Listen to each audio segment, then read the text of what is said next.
news leader. This is News Channel 13, where the news comes first. Good afternoon and thanks for joining us. I'm Rana Novini. And I'm Rob Namnum. Canyon City neighbors are shocked. 2 children and their mother were killed in their home, and police arrest a suspect. It happened around 8 last night in the 1100 block of Fay Avenue. That's right down the street from St. Thomas More Hospital. KRDO News Channel 13's Olivia Wilmson joins us live in Canyon City. She's been talking with neighbors and police. Olivia? Good afternoon, Rana and Rob. This is the house where the incident happened here last night. You can see police have taped off the house here. Now, police arrested 31-year-old Jacob Van Winkle. Police say he was a friend of the mother's and he was staying at the family's home. Van Winkle is registered with the state of Colorado as a sex offender. He's facing charges of 3 counts of first-degree murder, 1 count of kidnapping, 1 count of sexual assault, and 1 count of sexual assault on a child by a person in a position of trust. Police say it all started with a call from a teenage girl that someone had sexually assaulted her last night. The teenage daughter then ran away from the home and went to a neighbor's. She's the only one who survived. Officers say when they got to the home, they found 3 people dead inside. A 5-year-old boy, a 9-year-old girl, and their 35-year-old mother. Police arrested Van Winkle inside the home. Both officers and neighbors say they haven't seen or heard anything like this in Canyon City for decades. It's scary. I mean, it's real scary. Just the idea of, I have a 12-year-old daughter too, you know, so yeah, it's frightening. And we are waiting for autopsy results to find out the cause of death for the children and mother. Coming up on KRDO News Channel 13 at 5, a grandmother who lives in the neighborhood here will explain how horrifying this experience is just hearing about it. For now, we're live in Canyon City. Olivia Wilmson, KRDO News Channel 13. Thank you, Olivia. Just a heartbreaking situation. It certainly is. Meanwhile, 2 people are dead after 2 shootings in Colorado Springs. The crimes were 3 miles away from each other and hours apart. The latest one happened Saturday night in the 700 block of Winnipeg Drive. That's off of Airport and South Circle. Police say 1 man was killed, 2 others were also shot.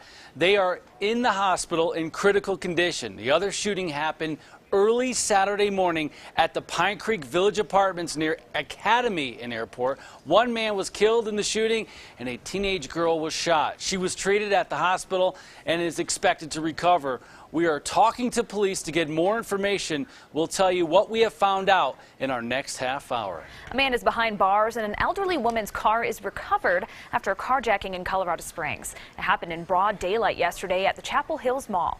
Police say Jeffrey Frank asked a woman for $1 when she walked out of the Dillard store. When she said no, he demanded her keys. Police say he hit her arms, forcing her to drop them, then took off in her car. The woman has bruises on her arm but is doing okay. She is a senior member of our community.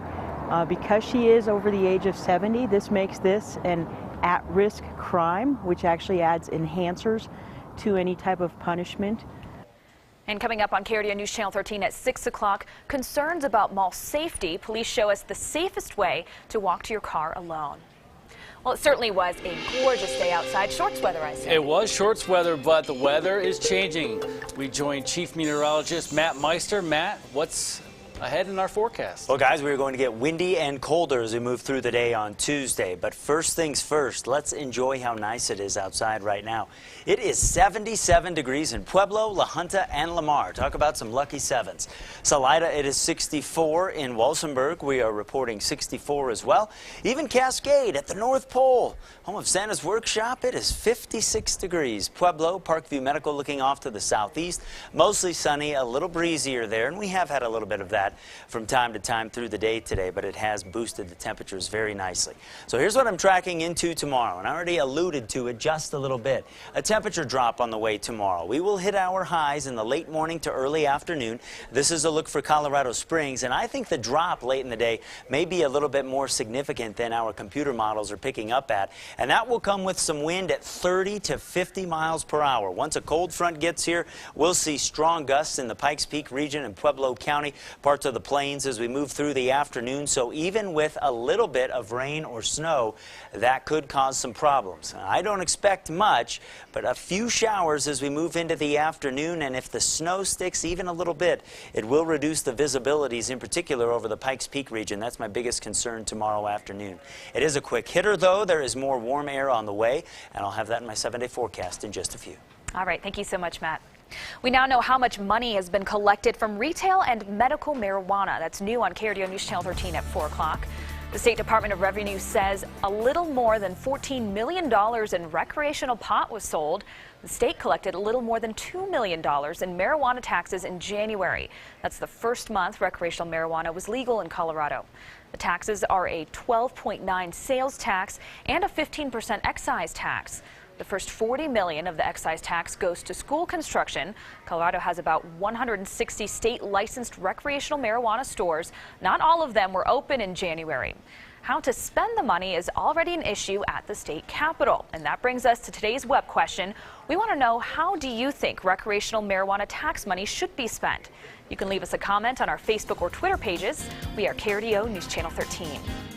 Pueblo City Council is resuming its deliberations on recreational marijuana stores this evening. Our partners at the Pueblo Chieftain report a work session starts at 5:30 at the council chambers at City Hall. The moratorium on recreational marijuana stores expires at the end of March.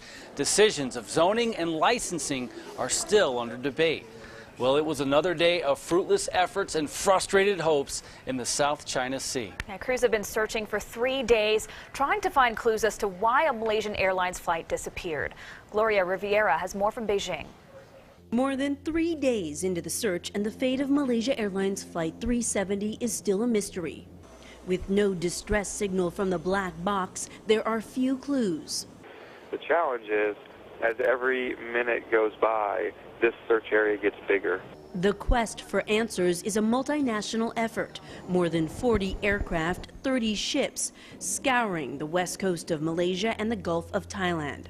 Malaysian officials say the plane may have attempted to turn back to Kuala Lumpur. They also looked at debris and oil slicks in the search zone, but determined they were not related to the plane. The clock is ticking. The plane's flight recorders will run out of power to emit a homing signal. We've got 30 days before that little pinger. It's a little audio pinger that's in that black box that's sending out a signal that says, "I'm here, come find me." 30 days to go or we lose that pinger. Of the passengers on board, 2 were traveling on fake passports. Officials don't yet know if there was a link. There is no evidence to suggest terrorism brought down Flight 370, but investigators are looking at every angle.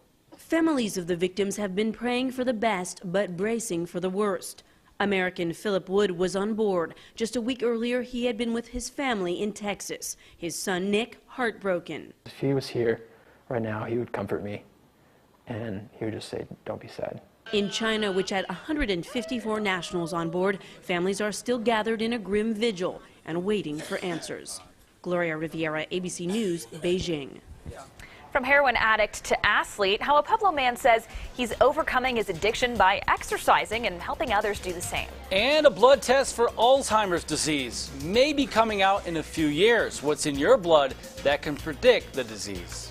Well, and with the warm temperatures now, it will still be comfortable. About 9 o'clock tonight will still be around 50 degrees for most of us along the Front Range, and a few spots may still be there at midnight. It's ahead of a cold front, though, that changes things tomorrow. It's in your forecast next.